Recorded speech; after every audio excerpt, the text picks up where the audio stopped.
there.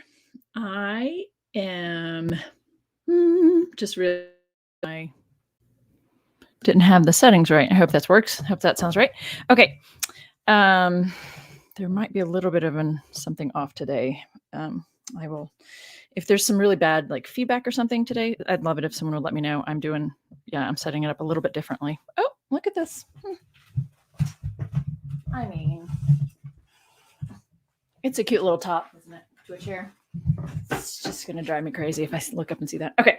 So today, hi, Dr. Bird here. My hair's feeling unruly doing this, when you swim in the summer and the chlorine just gives it some sort of extra life or something. I don't know.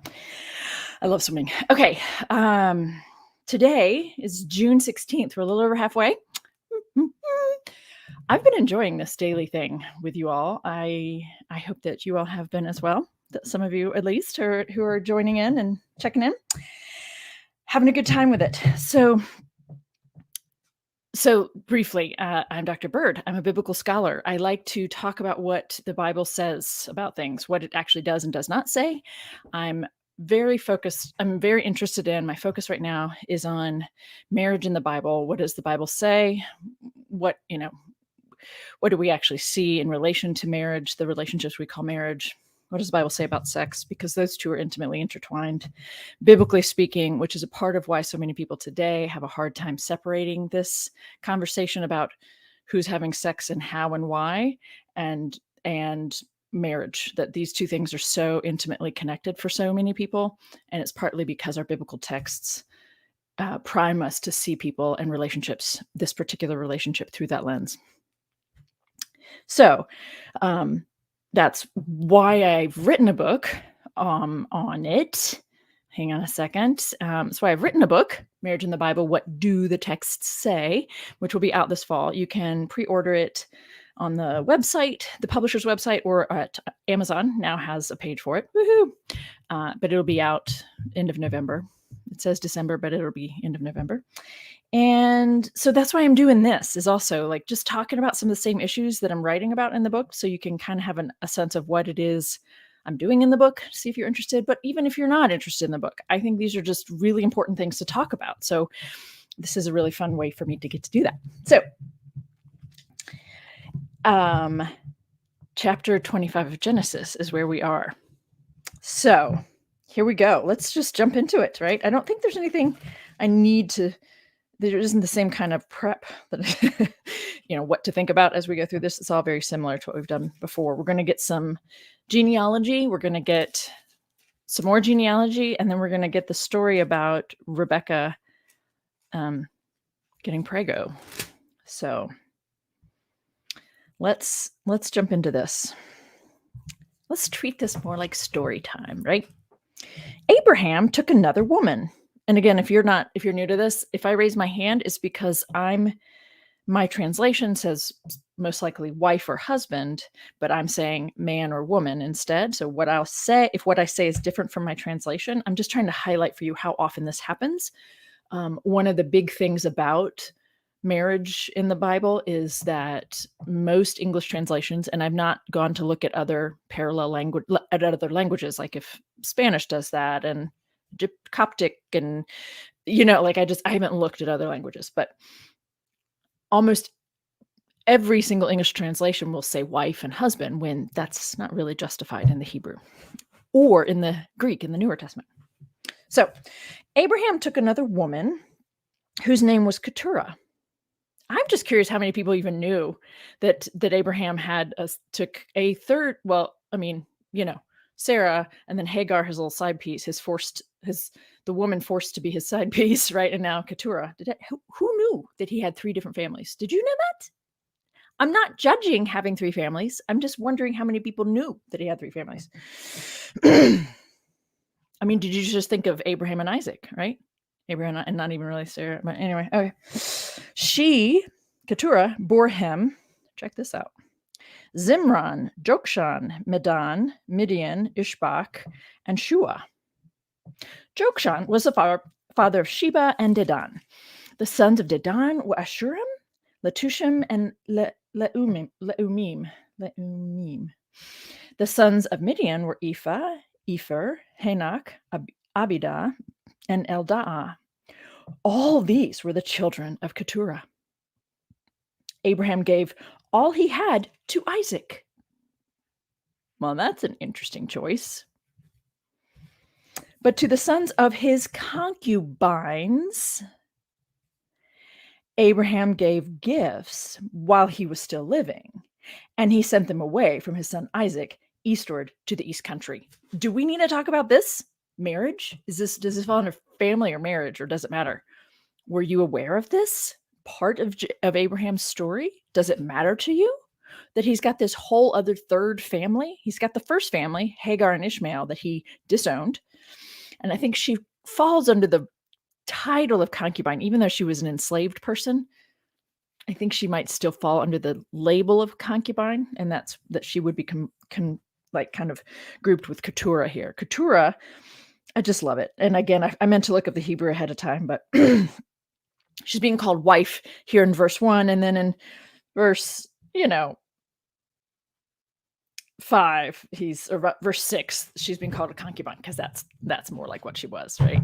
But he took so many layers, right? When is a woman a wife in their terminology, and when is she just merely a concubine, so there for sex or procreation, right? So when is it that the children count as children of the patriarch?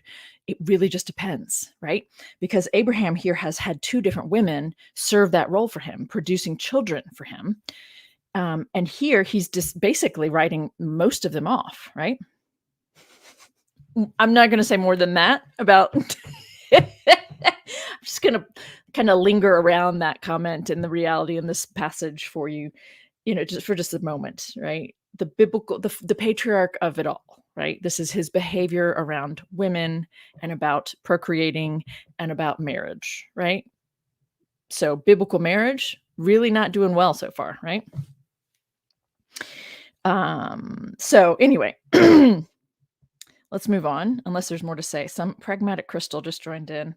For 30 families came from Abraham, the 12 chieftains, right, and descendants. Yeah, we're going to get to Ishmael here in a second. But yeah, Ishmael has 12 sons who become princes, kind of like the 13 sons for Isaac. Sorry, Jacob. Yeah, it's very interesting. Okay, keep moving. Stay focused and keep moving. Okay, this is the length of Abraham's life, 175 years. Abraham breathed his last and died in a good old age, an old man and full of years, and was gathered to his people. His sons, Isaac and Ishmael. I mean, the narrative itself, right? And again, is this coming from different traditions that have been woven together? Most likely. I haven't looked into it, to be honest, but I'm assuming that's how we can explain that in one place, God is calling Isaac, Abraham's son, his only son. And then we also have another part of the narrative saying, acknowledging Ishmael, right, as a son. So his sons, Isaac and Ishmael, buried him in the cave of Machpelah in the field of Ephron, son of Zohar, the Hittite, east of Mamre, in the field that Abraham purchased from the Hittites. There, Abraham was buried with his woman, Sarah. She's called a wife in my translation there. After the death of Abraham, God blessed his son Isaac, and Isaac settled at Beer Lahairoi.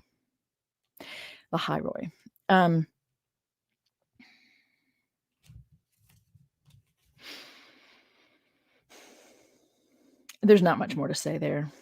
I mean, we could get into the whole, I don't want to get into it. No, we're staying focused on sex, the relationship we call marriage, and physical abuse. There's no physical abuse in this chapter. So, yeah, Abraham has 3 families, just worth being aware of, right?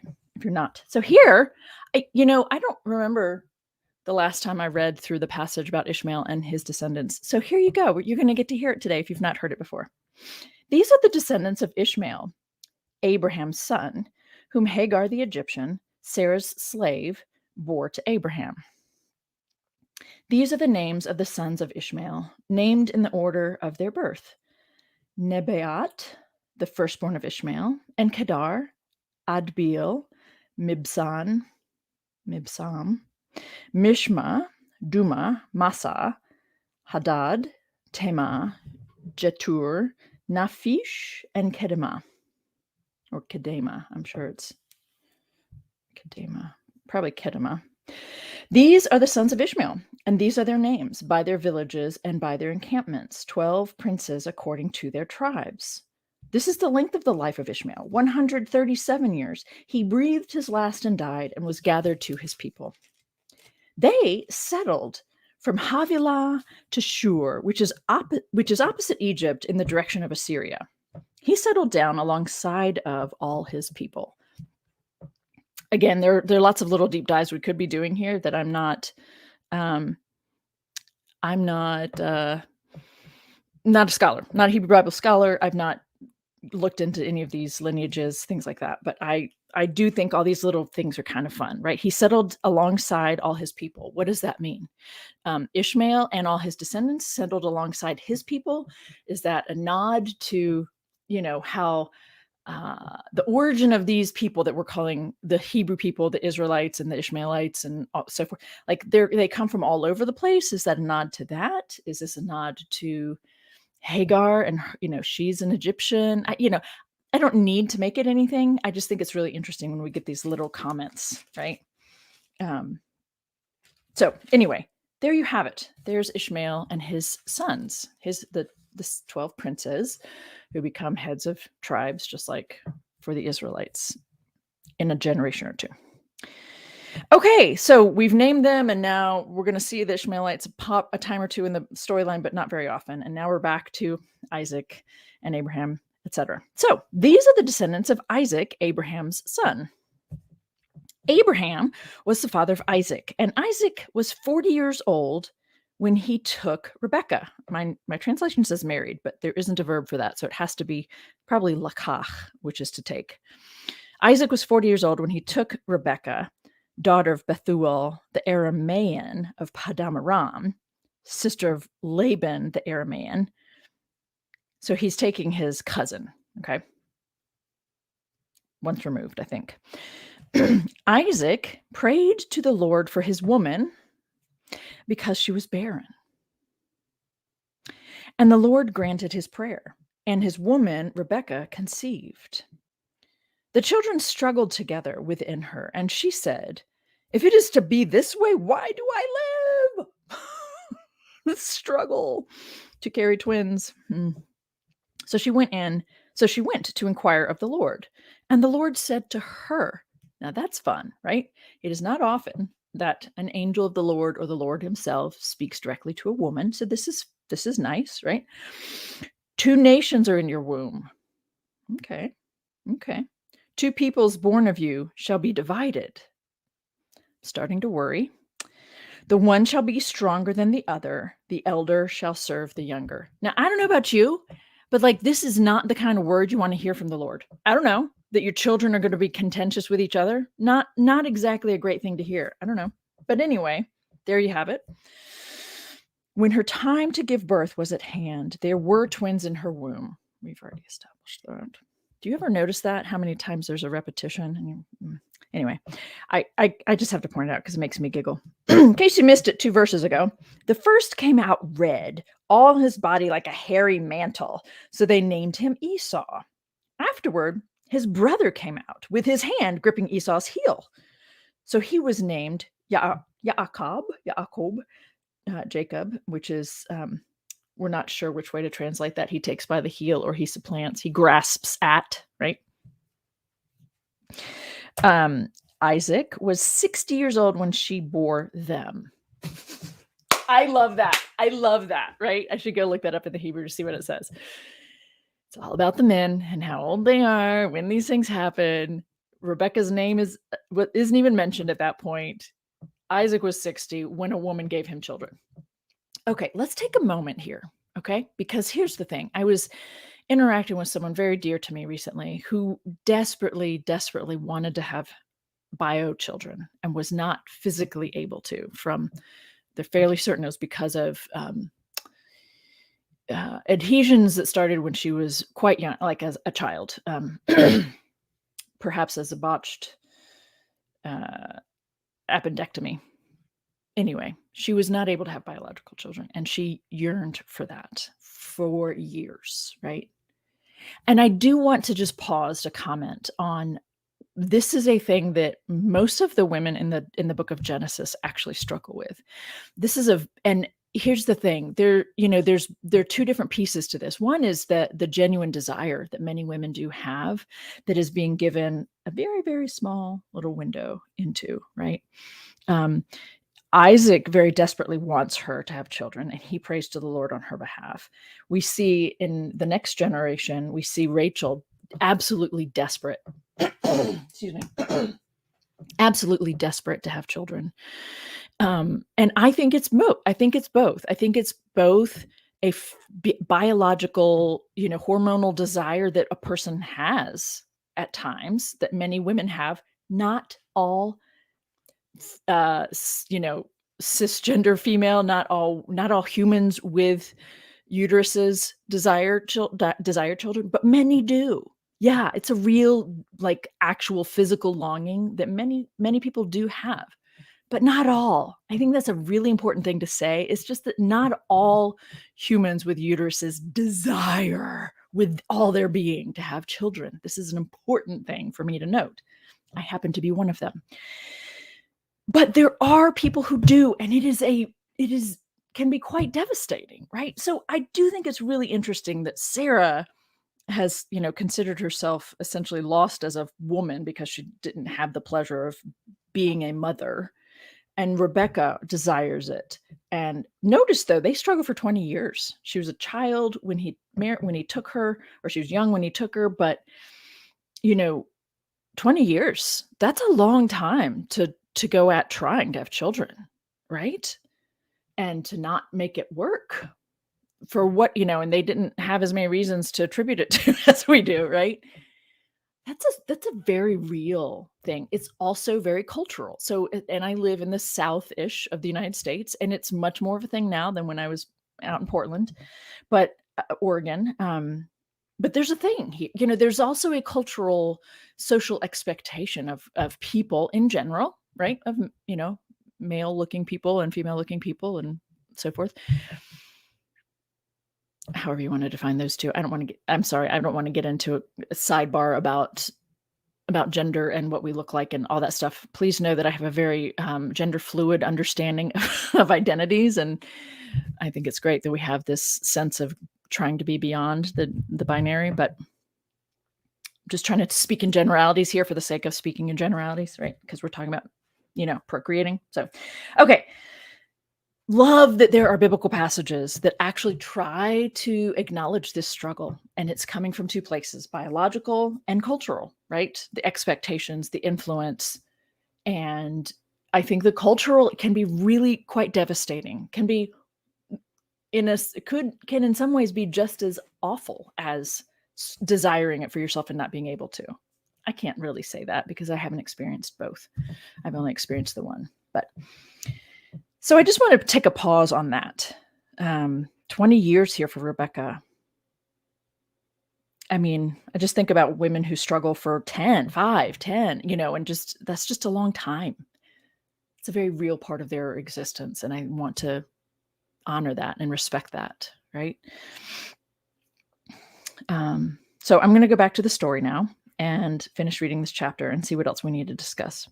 So back here where she's the time when her time, she was called Rebekah up here in verse 20, and then I don't think we get her name again. We don't get her name anymore. So, we're talking about her. No, anyway, when her time to give birth was at hand, there were twins in her womb. The first came out red, all hairy mantle. They named him Esau. Afterward, he came out. Okay, they named him Jacob. And Isaac was 60 years old when she bore them. When the boys grew up, Esau was a skillful hunter. Say that fast, 5 times fast. A man of the field, while Jacob was a quiet man living in tents. In other words, he liked to hang out with the women. There's so many fun things that are just kind of right under the surface of this narrative. Isaac loved Esau, the hunter. He liked meat because he was fond of game, but Rebekah loved Jacob. Now, every parent will tell you they love all their children, right? But there may be some sort of favoritism going on. If you get real honest, I don't know. I'm just putting that out there. I'm not a parent. Once, when Jacob was cooking a stew, okay, so the father is cooking a stew. Esau came in from the field, and he was, sorry, not Jacob and Esau brothers, sorry. Once when Jacob was cooking a stew, Esau came in from the field, and he was famished. Esau said to his brother Jacob, "Let me eat some of that red stuff, for I am famished." Therefore, he's called Edom, which comes from the word for red, and it's red soup. It's a bit of a stretch, but that's how we do it. Jacob said, "First, sell me your birthright." Esau came out of the womb first. He's the firstborn of Isaac, so he gets the blessing, right? So Jacob says, "First, sell me your birthright." Esau said, "I'm about to die. Of what use is a birthright to me? Of course." Jacob said, "Swear to me first." So he swore to him and sold his birthright to Jacob for a bowl of stew. Then Jacob gave Esau bread and lentil stew, and he ate and drank and rose and went his way. Thus Esau despised, as in he turned away from, his birthright. I do have a friend, a dear friend. His name is Peterson Toscano, and he has done a handful. It's maybe five or six. I can't remember scenes where the piece, he's pulled them all together. He had them recorded, and he's pulled them all together in a video called Transfigurations, Transgressing Gender in the Bible. And one of the people he enacts for us is Jacob, actually. And it was, when I first watched it, I was quite surprised at all the nuances that he had noticed in the storyline, not even trying to supply some details to make the storyline make sense, but just the storyline itself. And then you can fill in some pieces based on what the storyline says. One of them being this observation about Jacob was a quiet man living in the tents, as in hanging out with the women, right? And he liked to cook. And again, cooking is a woman's job for the most part, relatively speaking, unless it's cooking meat on the altar that you're offering to God, right? That's a man's job. But, the barbecue. But the stew is a woman's job. And here you have Jacob hanging out with the women, learning how to cook, right? It's very interesting. So I would highly recommend, if you're interested in this kind of thing, Transfigurations, Transgressing Gender in the Bible. I have a copy of it. I have a DVD. It's at times it's difficult to get access to it. I think you can rent it on Amazon Prime. You should be able to, but then they stopped giving access to it for a while. And I told Peterson, and so he tried to contact them. So I'm not sure if it's available, but you can, if you just Google Transfigurations, transgressing Bible, gender in the Bible, there'll be a couple different websites that will pop up that you might be able to access it. It's worth it. It's he does Deborah. He does Jacob. He takes on, I think my all-time favorite is Haggai, who is the head eunuch in Esther's story. Blew my mind. All the things he noticed in the narrative that I had just read right past for years, and then reading it through Peterson's eyes, it's like, oh my gosh, this is so much more fun and so much more interesting. He also does a woman he names, so someone who's not named in the narrative in the Passover, the final Passover in the Synoptics, well, the only Passover in the Synoptics. So he does a handful of people, and just really delightful reading of biblical stories through this lens of gender and maybe transgender or non-binary people or just queer people, right? I think Jacob actually could be called a queer character if we're actually really honest about it. And I think that Joseph, his favorite son, is actually a queer character if we're just really honest about it. So it's kind of fun. So anyway, and he also does that kind of, well, anyway, I think he does that. He touches on Joseph through the lens of Jacob. So anyway, all right. So back to chapter 25 of Genesis. Sorry, I'm trying to stay focused on the topics, but it's really fun to do these little tangents as well. That's chapter 25. Nothing major, but just, we talk about men. When you talk about generations, you're talking about men. We're talking about the men, right? Did Keturah, backing up a little bit, did Keturah not have any daughters, or did the daughters just not count, right?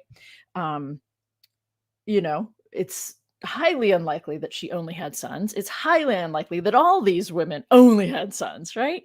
But that's all we're being told about, because that's all that matters in their context. Let's be honest about that. I'm not judging that in and of itself, but I do think it's worth pointing out, because then we continue to see people doing that. I think I mentioned this before, but someone made a comment on when I was doing the generations thing in chapters 5 and 11.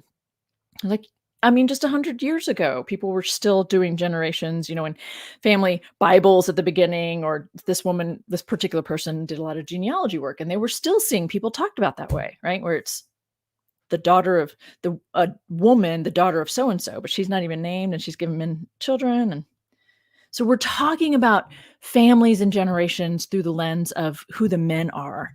The women aren't even always named, or they might be named and then their name is set aside, because they're really just there to provide babies, right? They're there to provide children, to provide the lineage. And so they're not important to the narrative anymore. Once they've provided the child, they kind of go to the side, right? I think they're important, but they aren't important in the narrative. And all the generations, we're talking about all the men, right? So we ought to expect that the readers of these scriptures to focus on men in families. We ought to expect that, because they're the ones who get all the airtime, even when the matter is about pushing children out of a vagina. We're still focused on the men who benefit from it, right? And then we get the beginning of the story of Jacob and Esau. It does not start off well between them. In fact, God gives a pronunciation that they will contend with each other, and the elder shall serve the younger, which most of the generations in this book, this particular book of the Bible, that they have flipped that. They have flipped the eldest son doesn't get the blessing, but the second or the youngest does. And that happens for 3 generations of people in this story, which is an interesting element of the Israelite people then, is that their story is continually flipped in terms of what is expected for who gets the blessing or who gets the prominence, right? Relationships we call marriage. We're going to talk about the story tomorrow, about the next part of the story, about how Rebekah and Jacob gang up on Isaac and Esau. So we'll talk about that tomorrow, I think. So that's all there is for today. So you should have more subs and likes, to be honest. Oh, that's sweet, tech girl. Thank you. Tell a friend or two about them. Share it with you. Share it with some people you know. Thank you for that. I appreciate that. And I'm just going to keep doing my thing, trusting that people will pass along the word about the work I'm doing. I'm working on promoting it myself as well, so I appreciate that. And we're just going to keep doing this. So I'm going to end it, because I don't want to just draw out the time just to draw out the time. So yeah, tomorrow we'll talk about the next part of their story. And I've noticed that weekends are not a great time for this, but since I committed to doing it every day, I'm going to continue to do that, right, for the month of June. And then I think if I keep going after that, I'll just do Monday, Wednesday, Friday, something like that. So anyway, I will be there tomorrow and Sunday as well at 3. If any of you want to join me, that'd be lovely. And for those of you who have joined in live or watching on the repeat, on the recording, I appreciate your time and your attention. I hope there's been something useful for you in rethinking how you look at and the way you think about what the Bible is offering us, what it can offer us on these conversations about marriage in the Bible and all those things related. So yeah. Thank you, KAC. I'll see you all next time.